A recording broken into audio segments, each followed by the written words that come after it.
Praise the lord అండి.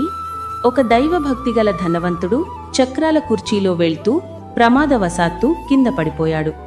నిస్సహాయ స్థితిలో దేవుడా, ఎవరైనా సాయం చెయ్యండి అని ఆర్తనాదాలు చేశాడు. అప్పుడే రొట్టెల సంచి పట్టుకెళ్తున్న ఒక చిన్నారి ఆ కేకలు విన్నది. యేసయ్య నేర్పిన ప్రేమతో పరిగెత్తుకుంటూ వెళ్లి తన చేతిలో ఉన్న రొట్టెలు పక్కన పడేసి మరీ ఆయన్ను పైకి లేపింది. కింద పడిపోయిన డబ్బులన్నీ ఏరి ఆయన చేతిలో పెట్టింది.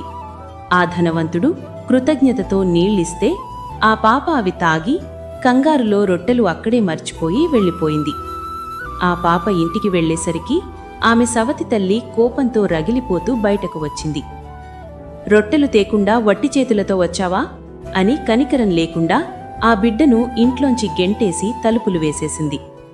దిక్కుతోచని ఆ బిడ్డ ఆకాశం వైపు చూసి, యేసయ్యా, నాకింకా ఎవరూ లేరు తండ్రి, నువ్వే దిక్కు అని కన్నీరు మున్నీరుగా ఏడ్చింది.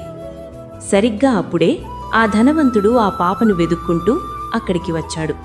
ఆ పరిస్థితి చూసి చలించిపోయి, అమ్మా, నేను కింద పడితే లేపావు, కాని ఇప్పుడు నీకే కష్టం వచ్చింది అని కంటతడి పెట్టుకున్నాడు. ఇక ఈ రాత్రి ఎక్కడ తలదాచుకుంటావు తల్లి అని అడిగితే, పరలోకమందున్న నా తండ్రే నన్ను చూసుకుంటాడు అని ఆ పాప చెప్పింది. ఆ విశ్వాసం చూసి ఆశ్చర్యపోయిన ఆ ధనవంతుడు ఆమెను ఒక మంచి ఇంటికి తీసుకెళ్లి, ఇకపై ఈ ఇల్లు నీదేనమ్మా, దేవుడు అనాథలను ఎప్పుడూ విడిచిపెట్టడు, నీ మంచితనానికి దేవుడిచ్చిన బహుమానమీది అని తాళాలు చేతిలో పెట్టాడు. చూసారా, మనుషులు చూడకపోవచ్చు, కాని మనం చేసే చిన్న సాయమైనా ఆ దేవుడు చూస్తాడు.